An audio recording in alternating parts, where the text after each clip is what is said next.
O negócio é o seguinte, eu tenho aqui o elenco do Vasco e eu vou analisar jogador por jogador e classificar aqui nessa tier list onde eu tenho 5 categorias, tá bom? São as categorias Elite, muito bom, bom, ok, comum. Vocês já sabem como funciona, então sem enrolação, bora começar aqui. Começar pelo gol, começar com o Léo Jardim, que é um dos destaques do Vasco, já tem um bom tempo, é um goleiro muito bom, principalmente embaixo das traves. Tem um pouco a evoluir na questão do jogo com os pés, da saída do gol, mas é um goleiro que, como eu falei, embaixo das traves talvez seja o melhor do futebol brasileiro. Eu tô na dúvida se eu coloco ele aqui, ó, entre muito bom e elite, porque tem esse ponto de ele não ser um goleiro tão completo. Mas eu vou dar um voto aqui de confiança e vou deixar aqui o Léo Jardim na categoria elite. Seguindo aqui a gente tem o Fuzato, o goleiro que era da base do Palmeiras, foi para o futebol europeu e agora o Vasco trouxe ele para ser um reserva à altura do Léo Jardim. Óbvio que não é tão bom quanto. Eu confesso que também não conheço tanto, mas do que eu vi eu achei interessante. Eu acho que dá para dizer que ele é um bom reserva.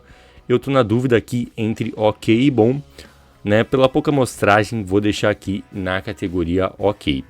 Zagueiros aqui agora, o João Vitor. Aqui não tem como ser diferente. Esse aqui é um zagueiro comunzaço da bola. É um zagueiro macio que é paçoqueiro, entrega toda hora, tem erros técnicos bizonhos de posicionamento, de tomada de decisão. É um zagueiro bem problemático que não passa nenhuma confiança. Então não tem como ele ficar em nenhuma categoria que não seja aqui a última. O Maurício Lemos é um zagueiro que tecnicamente ele é muito bom mesmo, posicionamento, leitura de jogo, né, a saída de bola é muito boa também, porém ele tem problemas físicos, não é um zagueiro também de tanta imposição, não é um zagueiro tão forte naquele 1 contra 1 contra o centroavante, então por isso e por não ter conseguido ter ainda uma sequência muito grande, eu vou deixar pela questão técnica aqui somente na categoria bom, mas que é uma categoria justa aqui para ele, né, porque ele não consegue engrenar por causa da questão física. Aqui o Lucas Freitas é um zagueiro que, em relação ao Maurício Lemos, por exemplo, fisicamente tem mais imposição, mas não é tão técnico, não é tão bom. E aqui eu tô na dúvida entre ok e comum, mas eu acho que ele é melhor que o João Vitor, então por isso eu vou deixar ele aqui na categoria ok. Aqui o Luiz Gustavo, zagueiro da base, é um zagueiro com uma saída de bola muito boa, tem uma amostragem pequena ainda, só que ele é muito promissor. Eu acho que ele tem um potencial para ser um zagueiro muito bom, mas hoje eu vou manter ele aqui na categoria ok. Os laterais aqui agora, Lucas Piton é um lateral que em alguns momentos a torcida do Vasco idolatrava ele, tratava ele como um dos melhores da posição, né? No momento um pouco mais de mau desempenho, passaram a tratar ele como um bagre, mas a realidade é que ele é um bom jogador, um lateral com boa qualidade técnica, um lateral que cruza muito bem, nesse quesito é um dos melhores do país. Né? Não é um lateral tão físico, não é um cara com grande imposição, não é um lateral tão rápido, mas é um bom lateral aqui, o Lucas Piton.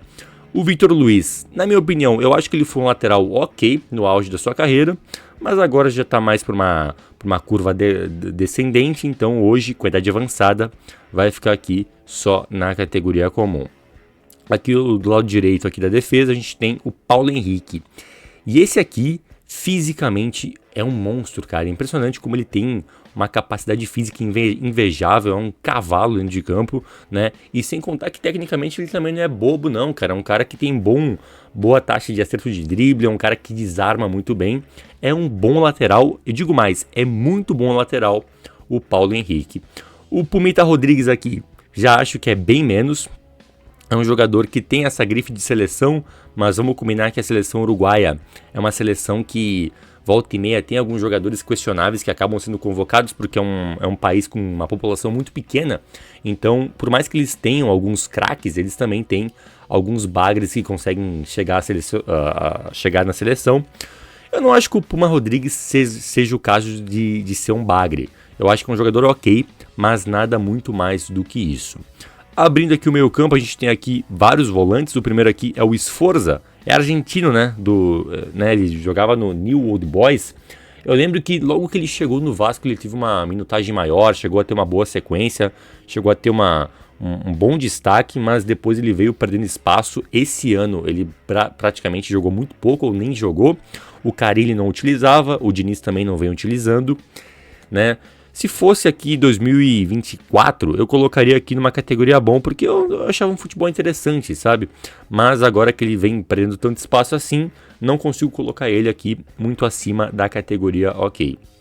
O Thiago Mendes é um volante com uma carreira muito boa, né? Surgiu bem no Goiás, depois foi se firmar no São Paulo, foi pro futebol europeu, né? Na França, no Lille, onde ele teve o maior destaque, depois acho que ele passou no Lyon também.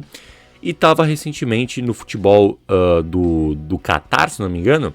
E a gente vê, né, nessa chegada dele no Vasco que fisicamente ainda precisa se situar no futebol brasileiro, porque está numa outra rotação ainda. Tanto que os primeiros jogos dele com a camisa do Vasco não foram tão bons por essa questão física, porque tecnicamente ele é sim bom jogador, tem a questão de estar com uma idade um pouco mais avançada, mas eu confio que se ele tiver uma sequência interessante, hoje dá para encaixar ele aqui como um bom jogador. Já foi muito bom jogador, mas hoje eu coloco aqui na categoria bom. O Jair é um volante que cumpre função, ele tem um bom passe, não é um volante de tanta imposição, não é um grande ladrão de bolas, mas ele tem sim uma saída de bola interessante. E no esquema do Diniz, eu acho que ele tende a conseguir corresponder muito bem, porque ele se encaixa bem no esquema, mas não acho que seja um grande volante, não. Estou na dúvida entre aqui em colocar ele no bom ou no ok. Eu vou manter ele aqui na categoria ok. O Hugo Moura é um cara muito esforçado, muito polivalente, é um cara que se doa muito, mas tecnicamente jogador pobre, e por isso eu vou colocar ele aqui, ó. Eu tô na dúvida entre ok e comum, mas eu acho que não vai se salvar, não vai compensar esse excesso de vontade. Vou deixar ele aqui na categoria comum. Aqui o Cocão, o Paulo Henrique, esse não é Paulo Henrique, né? Matheus Carvalho, confundi os nomes aqui. Matheus Carvalho, não é Paulo Henrique é o lateral. O Cocão aqui é um volante que é uma promessa, mas que já tá com a idade que já tem que começar a estourar, senão vai acabar flopando de vez. É um jogador que não conseguiu se firmar, não teve uma sequência tão grande de jogos, né? Um volante que parecia, quando surgiu, que ia dar bons frutos, mas pelo que está acontecendo, parece que vai acabar passando batido, não vai conseguir se firmar como titular e vai acabar daqui a pouco saindo do Vasco, indo para um time menor, porque não consegue, como eu falei, ter uma sequência, não consegue ter bons jogos, bom desempenho. Eu vou deixar ele aqui também na categoria comum. O Tietê eu acho bom jogador, já tá mais veterano, mas vai na linha parecida com a do Jair. É um jogador com uma qualidade de passe muito acima da média e casa perfeitamente com o estilo do Diniz. Não à toa que o Tietê é um jogador que ele só tá nesse cenário do futebol de elite por causa do Diniz, porque foi no Audax com o Diniz que ele se destacou, depois foi pro Palmeiras, foi multicampeão no Palmeiras, campeão no Atlético, campeão no Botafogo. Será que vai ser campeão no Vasco também? Esse ano meio difícil, né? Acho que talvez a Copa do Brasil, pode ser, se o time conseguir engrenar, eu acho que tem chances. E talvez aí o Tietê vai provar ser, mais uma vez, um cara que atrai títulos. Se ele conseguir ganhar a Copa do Brasil com o Vasco, fica provado de vez o quanto que ele é um medalhão que atrai título. Agora aqui os meias, a gente tem aqui o Paulinho de Paula. Esse aqui já está um tempinho no Vasco e até hoje não consegui ver nada de positivo que ele conseguiu entregar. Nunca conseguiu se firmar como titular, nunca conseguiu entregar um desempenho muito bom.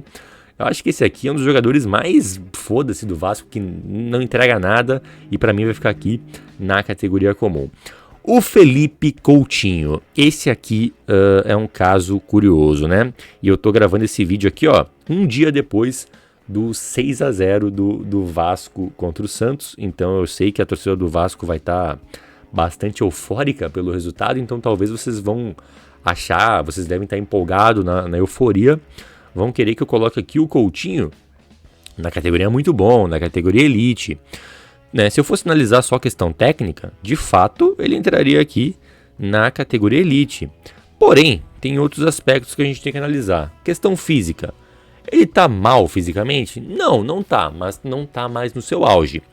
A questão é, o Coutinho precisa fazer aquilo que ele fez no jogo contra o Santos, não só quando o jogo tá fácil. Fazer o que ele fez ontem, depois que o jogo tava 2-3-0, cara, aí é tranquilo. Eu quero ver o Coutinho fazer isso num jogo disputado, num jogo acirrado. Agora que vai ter o clássico na Copa do Brasil contra o Botafogo, é uma boa oportunidade para ele conseguir fazer uma atuação parecida com a que ele fez ontem. Se ele fizer isso em jogos importantes, jogos decisivos, jogos que tão difícil de jogar, aí sim ele vai estar dando argumento para mim colocar ele aqui, ó, numa categoria mais alta. Mas desde que ele chegou, em jogos decisivos, jogos importantes, ele não consegue ter um desempenho muito bom, né? E consegue jogar em jogos que acabam ficando fácil, como é o caso do jogo de ontem contra o Santos. Pela questão técnica, como eu falei, ficaria aqui em cima.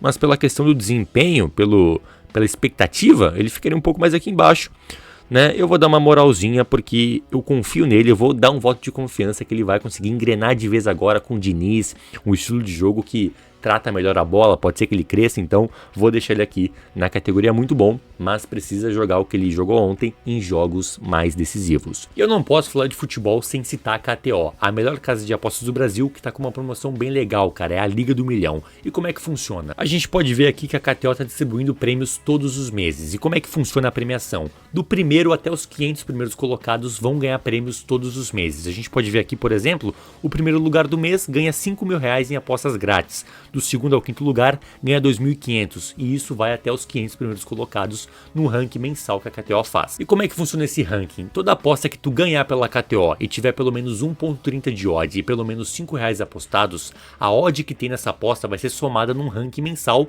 e se tu tiver nas 500 primeiras posições desse ranking, tu vai ganhar aqui a premiação. E para participar é bem fácil, tu só precisa se registrar na KTO e dar aqui o aceito aqui nessa caixinha que tu já está participando, odd de 1,30, pelo menos R$5 apostados, e toda aposta que tu ganhar, a odd vai ser computada nesse ranking. Mas lembra que tu só pode jogar se tu tiver mais de 18 anos e joga com responsabilidade, tá bom? Bora seguir com o vídeo. O Nuno Moreira, esse português aqui, me surpreendeu, gosto muito dele como jogador, é um cara que não é um ponta tão agudo, não é um ponta tão forte, tão veloz, não é o cara que tem 1 contra 1 tão forte, mas é um jogador muito inteligente e eu gosto muito disso, cara. Jogadores inteligentes, jogadores táticos, tem muito a minha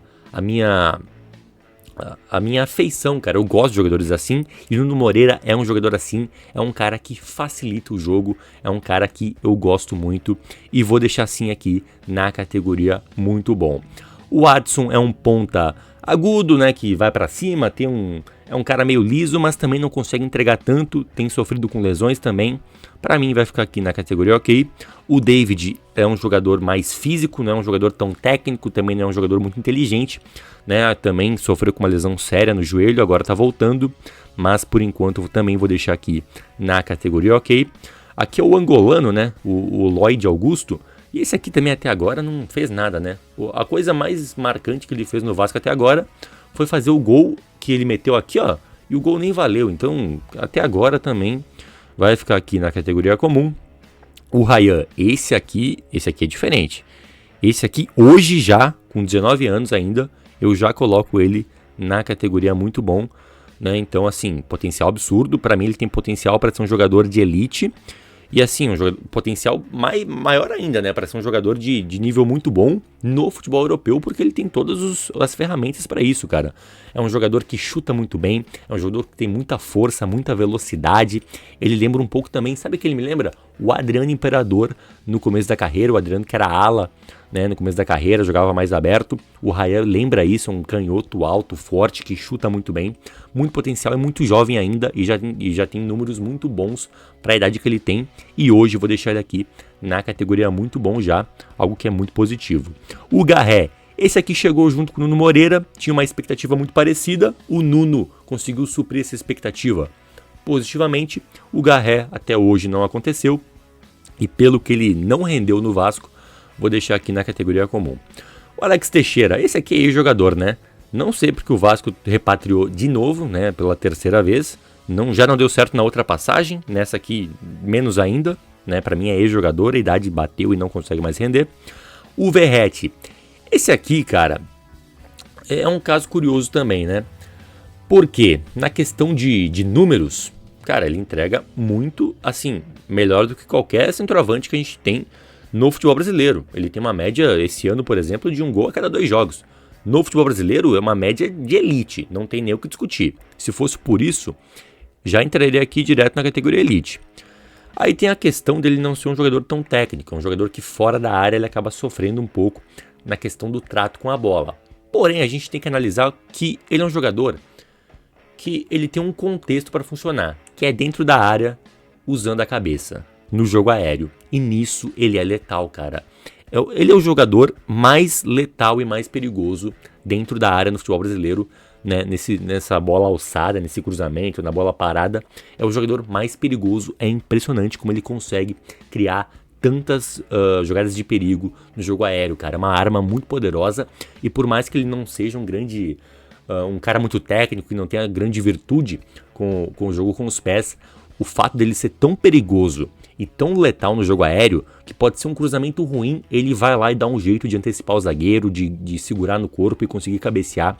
E é um jogador muito perigoso, e por ter essa virtude tão bem, fazer tão bem essa valência do jogo aéreo, de ser tão perigoso, pra mim não tem como ser diferente. Os números que ele tem também provam isso, né? Na posição, pra mim, vai entrar sim na categoria Elite. E aqui o último nome é o jogador que o Vasco contratou agora há pouco, né? O colombiano é Andrés Gomes, o nome dele, se não me engano. É um jogador que veio do Rennes. É um jogador que eu não conhecia, fui pesquisar sobre, fui ver alguns vídeos dele jogando. É um jogador que surgiu lá no Milionários, né? Daí foi pro futebol dos Estados Unidos, onde ele foi muito bem, teve bons números. No Rennes acabou não vingando tanto e chega agora por empréstimo ao Vasco. É um jogador, é um ponta muito agudo, muita velocidade, muito habilidoso, tem um 1 contra 1 muito forte, né? Tudo bem que, vamos ser justos, né? Eu vi highlights. Quando a gente vê os melhores momentos, qualquer jogador vira o Pelé, mas o caso dele, a gente consegue notar que tem bola no corpo, sabe? São highlights que tu olha assim e tu percebe que o cara tem talento, porque é um cara que tem um contra um muito forte, né? Habilidoso, como eu falei, e tem algo que me chamou muita atenção. A facilidade que ele tem de usar os dois pés para finalizar. Ele é destro, mas tinha nos melhores momentos que eu vi, tinham muitos gols de esquerda, passes de esquerda, drible saindo pelo lado esquerdo, então isso acaba sendo muito importante e acaba sendo uma ferramenta muito útil para um ponta ter as duas pernas para usar o drible, para usar a finalização, e isso já me chamou a atenção de olhar para ele e ver que é um jogador diferente, a ponto de que se ele tiver bem ambientado, bem fisicamente, tendo sequência, cara, eu não sei qual desses dois aqui vai sentar, mas ele vai jogar. Se ele estiver bem, ele vai jogar porque ele é diferente, não à toa que o Rennes pagou 10 milhões de euros para trazer. Porém, a gente não viu ele jogar ainda de fato aqui no Vasco, então, para ser justo, eu vou deixar ele aqui, ó, na categoria bom, mas deixando bem claro, se ele conseguir desempenhar a bola que ele tem no corpo, cara, é um ponta que não seria nenhum absurdo colocar aqui na categoria Elite, porque do que eu vi, gostei muito, achei muito perigoso, um jogador muito letal, tá bom? E assim a gente fecha a tier list do elenco do Vasco. Se tu gostou, dá o like no vídeo, se inscreve no canal e tamo junto, até a próxima, valeu!